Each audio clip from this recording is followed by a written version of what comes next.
Kant's critique of pure reason. So Immanuel Kant, a German idealist, disagreed with both of the tenets of rationalism and empiricism. He felt like they fell short of understanding our own search for truth. So what he did is he actually created a school of thought called transcendental idealism, where both reason and experience are necessary to understand the world. Now this sounds like, yes, a little bit of what empiricism does, but he used both schools of thought, both reason and experience, to check each other. Now before we go any further, we're going to need to know a little bit of vocabulary.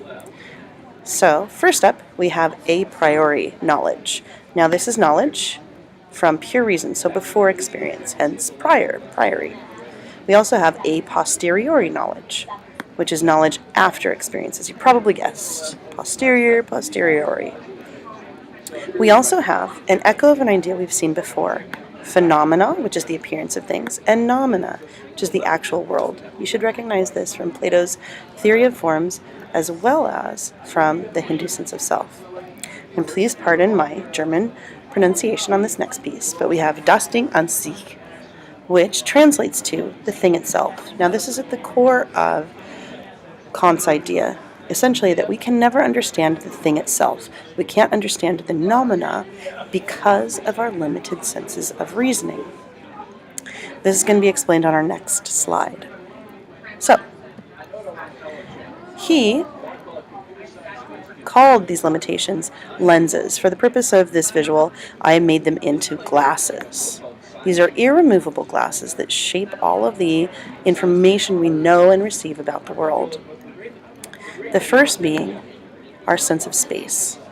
He believed that space was an a priori knowledge, that we have it before our experience. We have a sense of self and outside of self. And he believed that we only could truly understand the third dimension, our three spatial dimensions. We can theorize about the second, we can theorize about the fourth, but since we are living every day in the third dimension, we are limited in that everything we experience is in the third dimension.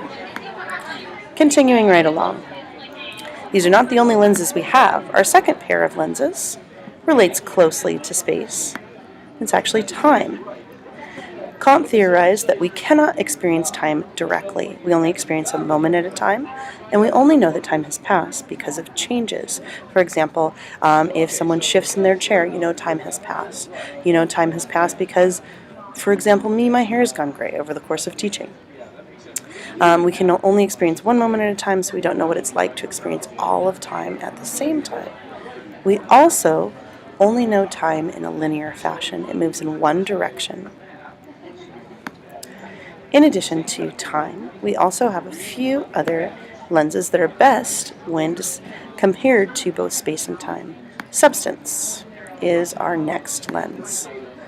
And this is the idea that we use the through line of substance to explain our existence. For example, we look at a tree, and from our linear point of view, from time, one moment of time to the next moment of time, it seems like it is made of the same substance. Therefore, we call it the same tree. It may or may not be the same tree. A good way to think of this is how much your body has changed in the course of your lifetime. You've regenerated cells, you've lost electrons, but we look at the through line of substance from our third dimensional linear time point of view, and we jump to some conclusions. Our fourth pair of glasses is causality. Now, with our sense of time, it's natural that we fall into this. We cannot escape a chain of cause and effect. If a baseball were to smash through a window nearby you, you cannot separate the baseball from the broken window from the person who threw it. However, they may or may not be connected. Since we are viewing time one moment after another in a linear fashion, we connect those, but it may be a spurious connection. Our final pair of glasses are reason itself. Now I'm going to put these up on the forehead because these are actually removable, according to Kant. Sometimes we are reasonable, and sometimes we are not. And though that may seem funny, there are times in which we apply reason to the knowledge that we are receiving, and at times that we are just accepting things. He believes that the The goal of reason is to better understand itself, that the more reason can understand its own limitations of time, space, substance, and causality, the better it can seek the truth. Like limits, we can approach the truth, but we can't actually get there. Kant theorizes that the more we know about our own limitations, the closer we will get to the truth, even if we don't actually achieve it. Thank you.